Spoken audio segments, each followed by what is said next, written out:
नमस्कार दोस्तों, आज एक बड़ी खबर आई है पाकिस्तान से कि जो प्राइम मिनिस्टर इमरान खान हैं वो अपना मेजॉरिटी लूज कर चुके हैं। इसका कारण यह है कि जो इनकी सरकार चल रही थी वो कोएलिशन पार्टनर के मदद से चल रही थी, उनकी पूर्ण बहुमत नहीं थी। तो यहां पर क्या है कि जो सबसे बड़ी कोएलिशन पार्टनर थी उसने अब एग्रीमेंट कर लिया है ऑपोजिशन के साथ, और आप कह सकते हो कि लगभग ये तय हो गया है कि एक दो दिन में जब भी ये वोटिंग होगी वहां पर वो अपना मेजॉरिटी लूज कर जाएंगे। और हमेशा की तरह जैसा कि आपको पता है कि पाकिस्तान में किसी भी प्राइम मिनिस्टर ने अपना 5 साल का पूरा कार्यकाल नहीं कर पाए हैं, वही कुछ आपको इमरान खान के साथ अब देखने को मिलेगा। यहां पर आप देख सकते हो, Pak PM Imran Khan loses majority as key ally strike deal with opposition. तो इसको डिटेल से समझेंगे और यहां पर मैं खासकर आपको बताऊंगा कि आर्मी का कितना इंपॉर्टेंट रोल रहता है। हमेशा से अगर आप देखोगे पाकिस्तान के पूरे इतिहास में जैसा आर्मी ने चाहा है वैसा हुआ है, कुछ वैसा ही यहां पर भी आपको देखने को मिल रहा है। चलिए इसके बारे में बात करते हैं, लेकिन ध्यान रखिएगा अगर आप यूपीएससी की तैयारी कर रहे हैं, काफी लंबे समय से सोच रहे थे इस कोर्स को लेने के लिए,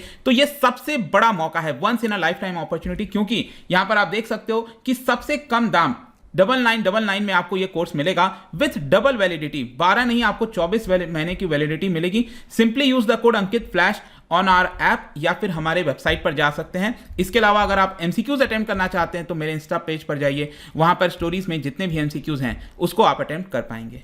चलिए शुरुआत करते हैं और सबसे पहले हम यहां पर देखेंगे अभी एग्जैक्टली क्या हो रहा है। देखिए 28 मार्च को जो ऑपोजिशन है उसने यहां पर अपना जो मोशन है नो कॉन्फिडेंस का वो नेशनल असेंबली में रख दिया। मतलब कि 28 मार्च को नेशनल असेंबली, जैसे हमारे यहां पर लोकसभा है वहां पर नेशनल असेंबली है, वहां पर ऑपोजिशन ने नो कॉन्फिडेंस का मोशन है उसको रख दिया है। और जो सिस्टम है पाकिस्तान के अंदर उसके हिसाब से यह है कि जब भी ये मोशन को टेबल किया जाता है, 28 मार्च को कर लिया गया, तो कम से कम 3 दिन के बाद, मतलब कि मिनिमम 3 दिन के बाद ही इसको लेकर वोटिंग हो सकती है। मतलब ये वोटिंग या तो 31 मार्च तक को होगी या फिर मैक्सिमम 7 दिन के अंदर हो जानी चाहिए। मतलब या तो 3 जो अप्रैल है तब तक ये वोटिंग हो जानी चाहिए, और कल से 31 मार्च से कल इसको लेकर डिबेट स्टार्ट हो जाएगा। लेकिन यहां पर अब जो खबर ये आ रही है कि इनकी जो सबसे बड़ी पार्टनर है, इमरान खान की जो सरकार है उसकी सबसे बड़ी पार्टनर है जिसका नाम है MQM, मुत्तहिदा कौमी मूवमेंट पाकिस्तान, MQMP। आप यहां पर इनफैक्ट देख भी सकते हो,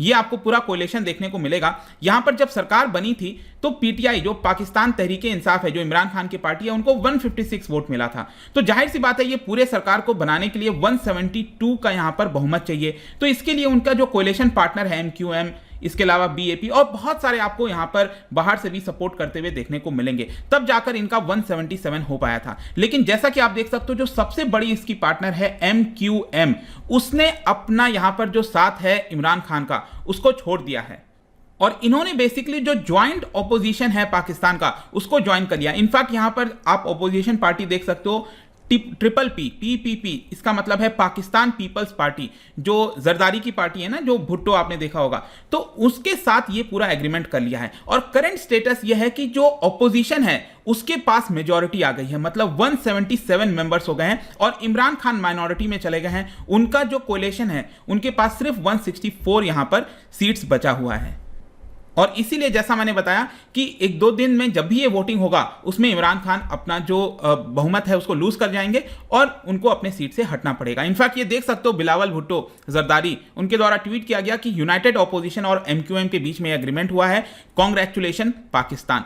लेकिन यहां पर आपको याद होगा कि अभी 2 दिन पहले मतलब संडे को इमरान खान के द्वारा एक बहुत बड़ा रैली किया गया था। इनफैक्ट उसमें यह भी बोला जा रहा था कि शायद इमरान खान जो है वो रैली के दौरान ही यहां पर रेजिग्नेशन दे सकते हैं, और उस रैली के अंदर बहुत सारे एक्विजिशन वहां पर उन्होंने लगाए। इनफैक्ट जो फॉरेन हैंड है उनका आरोप लगाया। अब बेसिकली वो ये कह रहे थे कि एक व्यक्ति बैठा हुआ है लंदन में जिसके द्वारा ये सारी साजिश रची जा रही है। तो लंदन में मैं आपको बता दूं कि वो जो बैठे हुए व्यक्ति उनका नाम है नवाज शरीफ, जो कि PMLN के लीडर हैं, और ऑपोजिशन पार्टी में आप देखोगे सबसे ज्यादा सीट आपको देखने को मिलेगा। पाकिस्तान के अंदर इसको संभाला जा रहा है मरियम नवाज, आपने सुना होगा, उनकी बेटी के द्वारा, तो उनके पास 84 सीट्स है। तो इमरान खान का जो अटैक है वो डायरेक्टली इन्हीं पार्टी के ऊपर है, नवाज शरीफ के ऊपर है, और उनका कहना है कि फॉरेन हैंड की मदद से जो हमारे देश की पॉलिसीज है उसको बदलने की कोशिश की जा रही है, इसकी वजह से पाकिस्तान को काफी ज्यादा नुकसान होगा। इसके अलावा रैली के दौरान उनका यह भी कहना था कि मेरे पास एक फुल प्रूफ है, मतलब कि यहां पर जो मैं एक्विजिशन लगा रहा हूं ऐसा नहीं है कि मैं हवा में बातें कर रहा हूं, यहां पर मेरे पास पूरा प्रूफ है, बहुत ही जल्द वो प्रूफ मैं लोगों के सामने लाऊंगा और यहां पर हम चाहते हैं कि सभी लोग हमारा साथ दें। तो एक प्रकार से वो कहीं ना कहीं सहानुभूति जुटाने की कोशिश कर रहे थे रैली के दौरान, ऑल्दो उनको भी पता था कि यहां पर जो मेजॉरिटी है वो ऑलमोस्ट लूज कर चुके हैं और जब भी नो कॉन्फिडेंस मोशन होगा वो उसमें हार जाएंगे। लेकिन इन सभी चीजों के बीच यहां पर जो सबसे बड़ा मुद्दा है वो मैं थोड़ा सा आपके साथ डिस्कस करना चाहता हूं। देखिए, जब से पाकिस्तान बना है ना, उसके शुरुआत से ही, जैसे कि 1951 में अगर आपको याद हो, तो जो पाकिस्तान के अंदर आर्मी चीफ को बनाया गया था वो थे अयूब खान।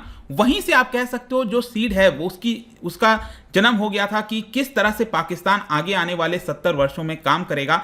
और यहां पर क्या हुआ है ना कि पाकिस्तान की आर्मी ने कभी भी किसी भी व्यक्ति को, जो गवर्नमेंट है, उसको 5 साल का कार्यकाल पूरा नहीं करने दिया है। जो भी आर्मी चीफ रहे हैं उनका यही मानना रहा है कि जो भी सरकार बने वो उन्हीं के इशारे पर काम करे, और कुछ वैसा ही आपको देखने को मिलेगा। अब हुआ क्या था कि लास्ट इलेक्शन हुआ था पाकिस्तान के अंदर 2018 में, और 2018 में जो इलेक्शन हुआ था उसमें क्लियर तौर पर देखा जा रहा था कि पाकिस्तान आर्मी और आईएसआई के द्वारा यहां पर उन्होंने तय किया कि इमरान खान को हम प्राइम मिनिस्टर बनाएंगे। और उसके लिए आप देखिए, जो पीपीपी हो गया, पीएलएम हो गया, ये जो पार्टीज हैं उसमें से बहुत सारे लोगों को तोड़ा गया और उनको जोड़ दिया गया इमरान खान की पार्टी के साथ, पीटीआई के साथ, ताकि पीटीआई के पास एक लड़ने के लिए कुछ लोग हो जाएं और एक प्रकार से गठबंधन बनाने की कोशिश की गई ताकि इमरान खान को प्राइम मिनिस्टर बनाया जा सके। और आर्मी को यह लग रहा था कि फिर एक बार इमरान खान प्राइम मिनिस्टर बन गए, हम जैसा चाहेंगे वैसा वो करेंगे। और अल्टीमेटली जब इलेक्शन का रिजल्ट आया, पीटीआई को सबसे ज्यादा सीट मिली 155, लेकिन जैसा मैंने बताया कि अभी भी और ज्यादा सीट की आवश्यकता थी, 172 का यहां पर पूर्ण बहुमत चाहिए था। इसीलिए पाकिस्तान आर्मी ने कैसे जैसे करके जो अलग अलग छोटी छोटी पार्टीज हैं उनके साथ यहां पर गठबंधन करवाया। एमक्यूएम जो कि अब बाहर हो चुकी है, उनके साथ गठबंधन हुआ, आउटसाइड सपोर्ट दिलवाया, बलूचिस्तान की जो आवाम पार्टी है उनके साथ गठबंधन हुआ, और तब जाकर इमरान खान की जो सरकार है वो फाइनली बनी थी। और इमरान खान जब चुन कर आए तो यहां पर यही उनके द्वारा बोला जा रहा था कि जैसे प्रीवियस गवर्नमेंट होती थी और गवर्नमेंट और आर्मी के बीच में हमेशा तनाव रहता था, मेरे साथ ऐसा नहीं होगा, मैं और आर्मी दोनों सेम पेज पर बने हुए हैं और इसकी वजह से जो सरकार है वो स्टेबल रहेगी और हम 5 साल पूरा करेंगे। पहली बार इतिहास में होगा कि कोई प्राइम मिनिस्टर जो है पाकिस्तान का वो 5 साल का कार्यकाल एक बार में पूरा करेगा। और इनफैक्ट ऐसा लग भी रहा था। पहले की जो सिविलियन गवर्नमेंट थी वो थोड़ा सा इंडिपेंडेंस होना चाहती थी मिलिट्री से, लेकिन इमरान खान कहीं ना कहीं हर एक चीज अगर आप देखोगे तो सरेंडर कर चुके थे मिलिट्री को, चाहे कोविड-19 को हैंडल करना हो या फिर यूएस तालिबान टॉक करना हो, हर एक चीज में आर्मी का ही यहां पर क्लियर कट रोल देखने को मिलता था। और पाकिस्तान के प्राइम मिनिस्टर इमरान खान जो है वो काफी कंफर्टेबल होते थे, उनको लगता था कि ठीक है आर्मी अगर गवर्नेंस संभाल रही है, फॉरेन पॉलिसी संभाल रही है तो हमें कोई दिक्कत नहीं है। लेकिन देखिए चीजें धीरे धीरे खराब होने लगती हैं। 2 साल तक तो काफी चीजें अच्छी चली, लेकिन फाइनली आप देख सकते हो ये जो हाइब्रिड अरेंजमेंट हुआ था उसमें क्या हुआ कि इमरान खान की जो पॉपुलैरिटी है वो धीरे धीरे कम होने लगी। और पहला यहां पर जो टसल है, जो टेंशंस है, वो दोनों के बीच में 2019 को देखने को मिला, जब आर्मी चीफ कमर जावेद बाजवा वो यहां पर चाहते थे कि उनका जो टेन्योर है उसको एक्सटेंड किया जाए, लेकिन यहां पर जो सुप्रीम कोर्ट है वो उसको क्वेश्चन पूछ रहा था कि एक्सटेंड करने की क्या आवश्यकता है। तो इसको लेकर यहां पर इमरान खान और जावेद बाजवा के बीच में काफी टेंशन्स देखने को मिल रहा था। आगे चलकर एक और प्रॉब्लम ये हुआ, पिछले साल की बात है, जो बाजवा है वो चाहते थे कि जो उनके टॉप जनरल्स हैं उनका ट्रांसफर हो, उसके लिए सरकार का सिग्नेचर जरूरी होता है, लेकिन उसके ऊपर भी इमरान खान ने कुछ आपत्ति जता दी।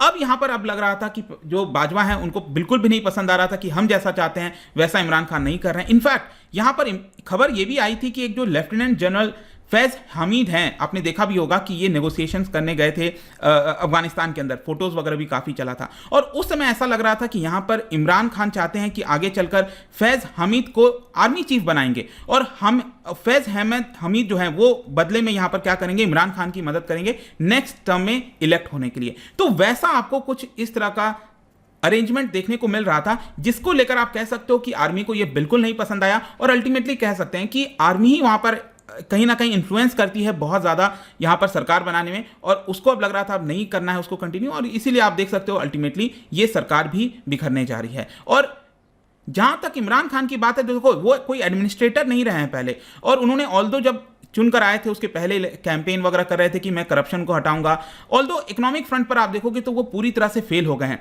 अब लास्ट मंथ की बात है, आईएमएफ ने $1 बिलियन का और लोन वहां पर उनको दिया, तो इतने सारे लोन मिल चुके हैं। $6 बिलियन का बेल आउट पैकेज उनके लिए निकाला गया था, जिसमें से आधा पैसा ऑलरेडी आईएमएफ ने दे दिया है, लेकिन उसके बावजूद भी पाकिस्तान के अंदर फूड और एनर्जी प्राइसेस बहुत ज़्यादा हाई है, जिसको लेकर क्रिटिसिज्म हो रहा है। तो वही मैं आपसे कह रहा हूं कि अल्टीमेटली आर्मी चीफ नहीं चाह रहे थे, आर्मी नहीं चाह रही थी, और ये जो पूरा गठबंधन है अब वो टूट चुका है, और प्रोबेबली बताया जा रहा है कि 3 अप्रैल को इसको लेकर वोटिंग हो सकती है, जहां पर इमरान खान ये फाइनली लूज कर जाएंगे। और स्पेशली इसलिए क्योंकि जो लार्जेस्ट, जो बिगेस्ट इनका कोलिशन पार्टनर था, उनका अब गठबंधन हो गया है ऑपोजिशन पार्टी के साथ। आई होप कि ये सब कुछ आपको समझ में आ गया होगा। अभी हम पार्लियामेंट की बात कर रहे थे, तो जाने से पहले मैं आपके लिए एक क्वेश्चन लेकर आया हूं। भारत के पार्लियामेंट से रिलेटेड 2 स्टेटमेंट है, इसको ध्यान से पढ़िए, बताइए कौन सा करेक्ट होगा। इसका राइट आंसर आपको पता ही है, मेरे इंस्टाग्राम पर तो मिलेगा ही। वहां पर अगर आप नहीं हो कोई बात नहीं, टेलीग्राम से भी ले सकते हैं इसका सही उत्तर। मैं कई सारे जो एमसीक्यूज हैं वो यहाँ पर स्टोरीज में डालता रहता हूँ। बाकी अगर आपको पीडीएफ चाहिए तो टेलीग्राम पर आइए, अलग अलग सोशल मीडिया पर भी आप जुड़ पाएंगे। साथ ही साथ यूपीएससी, जैसा मैंने आपको बताया कि सबसे बड़ा सेल है ये 2 दिन का, सिर्फ आज और कल तक ये लागू होगा। Use the code Ankit flash और ये आप ऑफर अवेल कर पाओगे। आई होप कि वीडियो आपको पसंद आया होगा। मिलता हूं आपसे next time. Till then, thank you very much, see you soon.